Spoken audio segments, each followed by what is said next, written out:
दोस्तों, आज की कहानी जो हम एक्सप्लेन करने जा रहे हैं वो एक सच्ची घटना पर आधारित फिल्म है। एक बीच पे तकरीबन 3 लाख सैनिक फंसे हुए हैं। उन्हें जर्मन सेना ने चारों तरफ से घेर लिया। एक तरफ जर्मन सेना है, दूसरी तरफ समुद्र है। इसी में हम उनकी सर्वाइविंग स्किल को देख पाएंगे। कहानी शुरू होती है टॉमी और उसके साथी डंकर टाउन में खाने की खोज में घर घर में तलाश ले रहे हैं, लेकिन उन्हें वहाँ कुछ नहीं मिलता क्योंकि शहर के सभी लोग यहाँ से जा चुके हैं। तभी ऊपर से जर्मन प्लेन कुछ पैम्फलेट गिराते हैं जिसमें लिखा था कि अब तुम लोगों को कोई बचा नहीं सकता, हमने तुम्हें चारों तरफ से घेर लिया। तभी इन 6 ब्रिटिश सोल्जर के पीछे जर्मन पड़ जाते हैं और उन्हें चुन चुन कर मारने लगते हैं।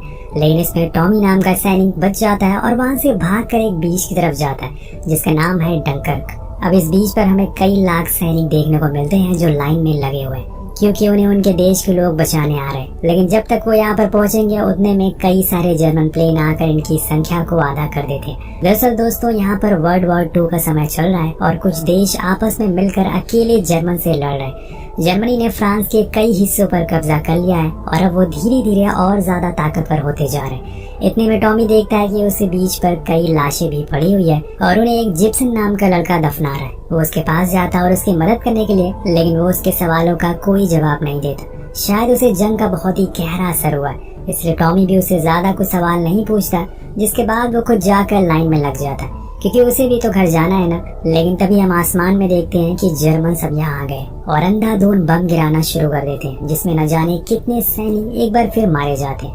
कुछ देर के बाद जब थोड़ी शांति होती है तो सभी सोल्जर खड़े हो जाते हैं और फिर से लाइन में लग जाते हैं। ये इन सभी चीजों के यूज टू हो चुके हैं, लेकिन वहीं दूसरी तरफ ब्रिटिश आर्मी के भी प्लेन अब जर्मन से लड़ने के लिए तैयार है। लंदन के प्राइम मिनिस्टर चर्चिल ने सभी से रिक्वेस्ट की है कि वो अपना अपना बोट और याच लेकर डंकर के बीच पर जाए, वहाँ पे फंसे हुए जितने भी सैनिक हैं उनकी मदद करें।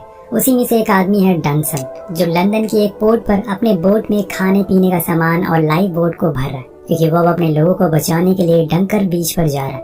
इसमें उनका बेटा पीटर और जॉर्ज नाम का एक लड़का भी साथ में है। सीन शिफ्ट होता और हम आसमान की ओर देखते हैं जहाँ ब्रिटिश प्लेन ने उड़ान भर ली है। 3 प्लेन जिसको लीड कर रहा है फैरियर नाम का पायलट, वो अपने साथियों को समझाता है कि हमें क्या करना है और कैसे अपने साथियों को जर्मन प्लेन से बचाना है। सभी तैयार होते हैं और समुद्र के ऊपर ही मंडराना शुरू कर देते हैं क्योंकि वहीं आसपास ही जर्मन मौजूद है।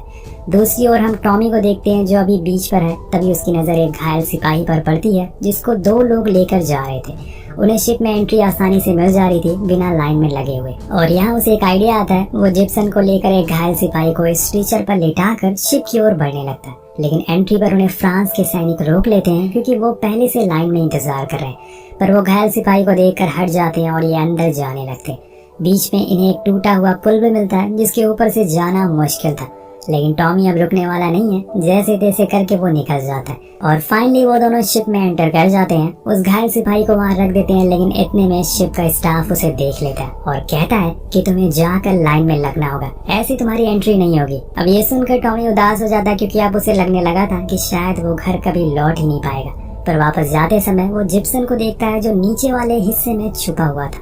वो उसे भी वहाँ आने को कहता है क्योंकि वहाँ उन्हें कोई देख नहीं पाएगा। वहीं आसमान में हम फैरियर को देखते हैं जिसे अब जर्मन दिख गए थे। वो उन पर शूट ही करने वाला होता है कि इतने में उसे पता चलता है कि उसका एक प्लेन जर्मन के निशाने पर है। इसलिए वो फौरन उसे कांटेक्ट करता है और उसे समझाता है कि तुम घबराओ मत, तुम्हें बस खुद को बचाना है, बाकी का काम मेरा है। जिसके बाद वो जर्मन प्लेन पर निशाना लगाना शुरू करता है। उधर समुद्र में डॉसन अपनी बोट लेकर निकल चुका है। वो कुछ ही देर में डंकर बीच पर पहुंच जाएगा। इसी दौरान उन्हें एक नेवी शिप दिखाई देती है जो डंकर से लौट रही थी। उस पर बहुत सारे सैनिक भरे हुए थे। ये देखकर पीटर डर जाता है, लेकिन डॉसन उसे बताता है कि डरो मत, हमारे ऊपर ब्रिटिश फोर्स है जो हमारी सेफ्टी के लिए है। इसलिए वो लोग आगे बढ़ते रहते और आसमान में अब फैरियर अपने कमाल दिखाना शुरू कर देता है। उसने एक जर्मन प्लेन को गिरा दिया था, लेकिन तभी उसका साथी बताता है कि हमारा एक प्लेन मिसिंग है, इसलिए दोनों उसे ढूंढने के लिए निकल जाते हैं। कुछ देर बाद उन्हें वो प्लेन समुद्र में गिरा हुआ मिलता है, लेकिन पायलट कहीं दूर दूर दिखाई नहीं दे रहा था, जिससे ये समझ जाते हैं कि वो मर चुका है। यहाँ पर फैरियर को एक और मुसीबत का सामना करना पड़ता है। वो था उसका फ्यूल मीटर जो कि अब खराब हो गया है। इसलिए वो अपने साथी से कहता है कि तुम अभी का टाइम और मेरे फ्यूल का कितना है वो लिख लो, ताकि मुझे याद रहे फ्यूल कब खत्म होने वाला है। कुछ दूर चलने के बाद डॉसन को एक डूबी हुई बोट दिखती है। उसके ऊपर एक सैनिक बैठा हुआ था जो कि ब्रिटिश था, इसलिए वो फौरन उसके पास जाता है और उसे अपनी बोट में बैठा लेता है। और ये सिपाही कोई और नहीं बल्कि हमारे और आपके मिस्टर थॉमस शेल्बी होते हैं। डॉसन उसे देखकर कहता है कि शायद ये डरा हुआ है, इसलिए हमें कुछ देर इसे अकेला छोड़ देना चाहिए। दूसरी ओर डंकन बीच पर देखते हैं जहाँ पर अब ये शिप निकलने ही वाला होता है कि इतने में जर्मन फिर से हमला कर देते हैं और सभी को मारने लगते हैं। सैनिकों को लगता है कि अब शिप डूबने वाला है, इसलिए वो सभी पानी में कूदने लगते हैं और इसी में टॉमी एलेक्स नाम के एक सैनिक की जान बचाता है और उसे शिप के बाहर निकालता है, जिसे कुछ ही पल बाद वो शिप पूरा डूब जाता है। ये देखकर कमांडर सभी से कहते हैं कि जो भी लोग बचे हैं उन्हें हम दूसरे शिप से लेकर जाएंगे, इसलिए सभी तैयार हो जाओ। टॉमी और जिप्सन दोनों ऊपर जाते हैं और चुपचाप लाइन में लग जाते हैं बिना किसी को बताए हुए। उधर आसमान में फेरियर अपनी साथी कॉलिन से कहता है कि हमें डंकन बीच के लिए निकलना होगा, लेकिन वो उसे मना करता है ये कहते हुए कि हमारे पास इतना फ्यूल नहीं है कि हम वहां तक जा सके। लेकिन फेरियर को कैसे भी करके अपने साथियों की जान बचानी थी, इसलिए वो दोनों अपने प्लेन को लेकर बीच की ओर निकल जाते। हमारी नजर एक बार फिर डॉसन के शिप पर जाती है। जॉन, जो कि वही सैनिक है जिसे इन लोगों ने बचाया था, वो डॉसन से आकर पूछता है कि हम लोग कहाँ जा रहे हैं, तो वो कहता है कि डंकन बीच। ये सुनते ही जॉन भड़क जाता है और कहता है कि वहाँ जाना मतलब मौत को गले लगाना है, हमें लंदन की ओर जाना चाहिए। लेकिन डॉसन मना कर देता है और बोलता है कि मैं अपने लोगों को बचाने के लिए जा रहा हूँ, और इसीलिए जॉन उसे कुछ नहीं कहता और चुपचाप जाकर नीचे बैठ जाता है। पर पीटर बिना किसी को बताए उसके गेट को बाहर से लॉक कर देता है, क्योंकि उसे इस बात का डर था कि कहीं वो उसके डैड को कुछ कर न दे। उधर डंकन बीच पर दूसरा शिप आ जाता और ये दोनों लोग उस पर जाकर बैठ जाते। लेकिन नीचे खाना बट रहा था, इसलिए टॉमी और एलेक्स नीचे जाते हैं, पर उनके साथ ही जिप्सन नहीं आता। एलेक्स के पूछने पर टॉमी बताता है कि जिप्सन को लगता है कि ये शिप भी डूबने वाला है, इसलिए वो पहले ही गेट के पास खड़ा हुआ है ताकि वो सबसे पहले कूद जाए। अब आसमान में फेरियर को 2 जर्मन प्लेन दिख जाते हैं जो फिर से एक सैनिक को ले जा रहे थे, इसलिए वो कॉलिन से कहता है कि हमें इन पर हमला करना होगा।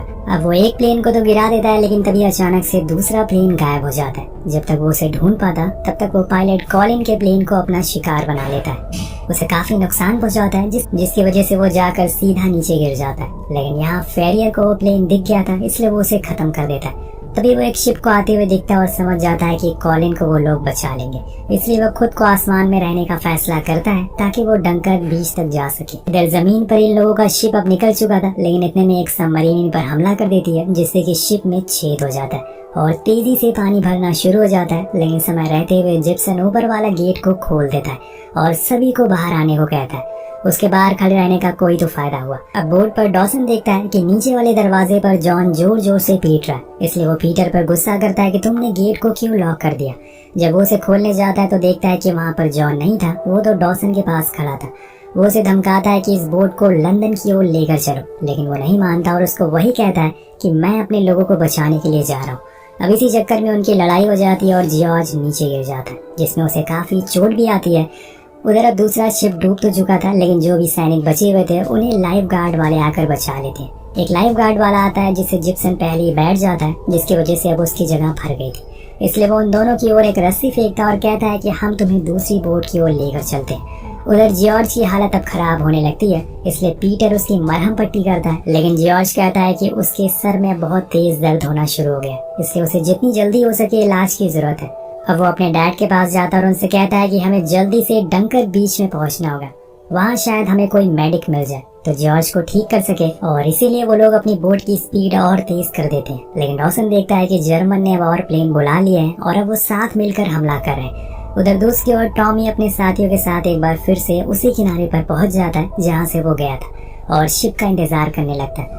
लेकिन तभी उन्हें एक छोटी सी बोट दिखाई देती है, तो वो उसके पास जाने लगता है और ऊपर आसमान में फेरियर अभी भी उनसे लड़ाई कर रहा था। उसे पता है कि उसका फ्यूल अब खत्म होने वाला है, लेकिन वो अपने देश के लिए अपनी जान देने को भी तैयार है। वहाँ ये सारे लोग जो कि बीच पर आए थे वो अब जाकर उसी बोट के अंदर बैठ जाते हैं। ऐसे खुले में बैठना सेफ नहीं है, लेकिन यहाँ एलेक्स को जिप्सन पर शक होता है, क्योंकि जब से वो उसे मिला है तभी से लेकर उसने एक शब्द भी नहीं बोला है। उधर डॉसन देखता है कि जो एक्स्ट्रा जर्मन प्लेन उनके ऊपर मंडरा रहे थे उन्हें कुछ ब्रिटिश प्लेन ने गिरा दिया और अब वो थोड़ी देर के लिए सेफ है। इधर टॉमी को महसूस होता है कि शायद उनकी बोट के ऊपर कोई है, इसलिए वो सभी घबरा जाते हैं। ऊपर जाकर वो देखते हैं तो वहाँ एक आदमी था जो कि फ्रेंच था। ये बोट उसी की थी, अगर कभी जर्मन वाले हमला करते हैं तो वो ये लेकर भाग सके।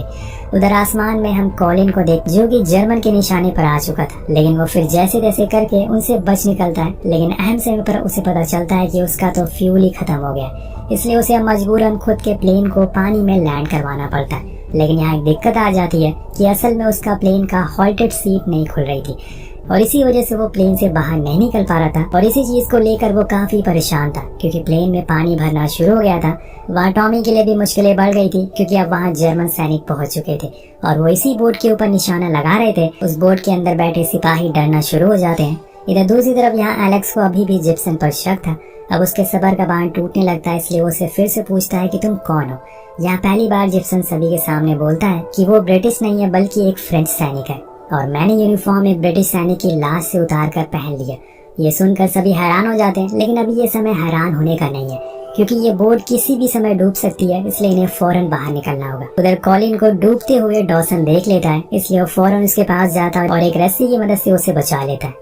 लेकिन यहाँ उस बोट पर जिसमें टॉमी और कुछ सैनिक थे, उन्हें वहाँ से बाहर निकलने में दिक्कत होने लगती है, जिसमें कई सैनिक की तो जान भी चली जाती है और बस 3 ही सोल्जर बच पाते हैं जो स्विम करके बाहर आ जाते हैं और समुद्र में जाकर मिल जाते हैं। लेकिन यहाँ कैप्टन देखते हैं कि आसमान में जर्मन प्लेन अब हर तरफ तबाही मचा रहे हैं। उन्होंने इनके एक बड़े से शिप को खत्म कर दिया, जिसकी वजह से अब पानी में वो डूब रहा है। लेकिन दिक्कत की बात यह है कि उस शिप के साथ साथ उसका डीजल भी पानी में फैल रहा है और अब सभी सोल्जर आसमान और पानी दोनों जगह से घिर चुके हैं। लेकिन तभी एक चमत्कार होता है। कैप्टन को वहाँ पर कई सारी लोकल बोट दिखती है जो सोल्जर की मदद के लिए यहाँ पर आई थी। अब वो बोट सारे सैनिकों को पानी से अपनी बोट पर बैठा लेते हैं और ये देखकर कैप्टन को एहसास होता है कि लोगों में इंसानियत अभी भी जिंदा है। उन सभी बोट को देखकर सारे सोल्जर के अंदर एक उम्मीद जाग उठती है और सभी जोश में आ जाते हैं। इसमें डॉसन की भी बोट होती है, लेकिन वो उसे डूबी हुए शिप की ओर नहीं जा पा रहे थे क्योंकि वहाँ पे ऑयल फैला हुआ है। ऊपर आसमान में हम एक अकेले ब्रिटिश प्लेन को देखते हैं जिसके अंदर बैठा है फैरियर नाम का पायलट। वो सभी जर्मन प्लेन को गिराया जा रहा था और ये चीज दिखाती है कि वो कितना बेहतरीन पायलट है। लेकिन अभी 2 जर्मन प्लेन बचे हुए हैं जो लगातार बोट पर गोलियां चलाए जा रहे हैं और इसके पीछे ये फैरियर वो अपना निशाना लगाकर उन प्लेन को भी उड़ा देता है। दूसरा जर्मन प्लेन कैप्टन के प्लेन पर गोलियां चलाने वाला होता है। अब दूसरा जर्मन प्लेन कैप्टन के पास आ जाता है और वहाँ पर गोलियां चलाने लगता है। कैप्टन को लगता है कि वो मर जाएंगे, लेकिन यहाँ फैरियर अपना कमाल दिखाता है और उसे भी गिरा देता है। अब यहाँ पर वो अकेला प्लेन था जो आसमान में उड़ रहा था और उसे देखकर सभी सोल्जर उसे चीयर्स करते हैं। यहाँ नीचे एलेक्स और टॉमी भी डॉसन की बोट पर जाकर बैठ जाते हैं। वहीं ऊपर फैरियर के प्लेन में फ्यूल खत्म हो चुका था, इसलिए अब उसे लैंड करने की तैयारी करता है। अब जैसे ही वो लैंड करता है, पहले तो वो अपने प्लेन को बर्बाद कर देता है ताकि जर्मन उसे इस्तेमाल ना कर पाए, उन्हें कोई जानकारी ना मिल पाए। अब उस बीच पर हम हजारों सैनिकों की लाशों को भी देखते हैं जिन्होंने अपनी जान कुर्बान कर दी अपने देश के लिए, और ये सब फैरियर अपनी नम आंखों से देख रहा था। जिसके बाद वहाँ पर तैनात जर्मन सैनिक उसे पकड़ लेते हैं और अपने साथ ले जाते हैं। उधर डंकर बीच पर बचे हुए सैनिकों को भी बचा लिया जाता है, लेकिन कमांडर कहते हैं कि मैं अभी यहीं रुकूंगा क्योंकि अभी फ्रेंच सैनिक बचे हुए हैं, उन्हें भी बचाना है। उधर सभी सोल्जर को ट्रेन में बैठा दिया जाता है और लंदन की ओर रवाना कर दिया जाता है। लेकिन यहाँ टॉमी को लगता है कि लोग उनका मजाक उड़ाएंगे, उन्हें वॉर हीरो नहीं बोलेंगे क्योंकि वो जंग छोड़कर भाग आए। पर जब एलेक्स न्यूज़पेपर पढ़ता है तो देखता है कि उसमें चर्चिल ने कहा है कि जो भी सैनिक आ रहे हैं वो महान है और एक बहादुर सिपाही है, चाहे वो किसी भी देश के क्यों ना हो। हमें उनका सम्मान, इज्जत और उनकी सेवा करनी है। उधर पीटर जब घर पहुंचता है तो वो जॉर्ज की स्टोरी न्यूज़पेपर पर प्रिंट करवाता है कि उसका हमेशा से ये सपना था कि उसकी फोटो न्यूज़पेपर पर आए। दूसरी ओर जब इनकी ट्रेन लंदन पहुंचती है तो सभी लोग इन सिपाहियों का स्वागत करते हैं और उनकी बहुत इज्जत करते हैं। इस पूरे रेस्क्यू मिशन में तकरीबन 3 लाख सैनिकों की जान बचाई थी और फिर उन्हीं सैनिकों ने बाद में जर्मनी पर अपना कब्जा कर लिया और उस देश के लोगों को हिटलर से आजादी दिलवाई। दोस्तों, इस फिल्म को क्रिस्टोफर नोलन ने लिखा और डायरेक्ट किया। ये कहानी एक सच्ची घटना पर आधारित है। तो आपको कैसी लगी नीचे कमेंट करके जरूर बताएगा। मिलते हैं अगली वीडियो में। Peace out.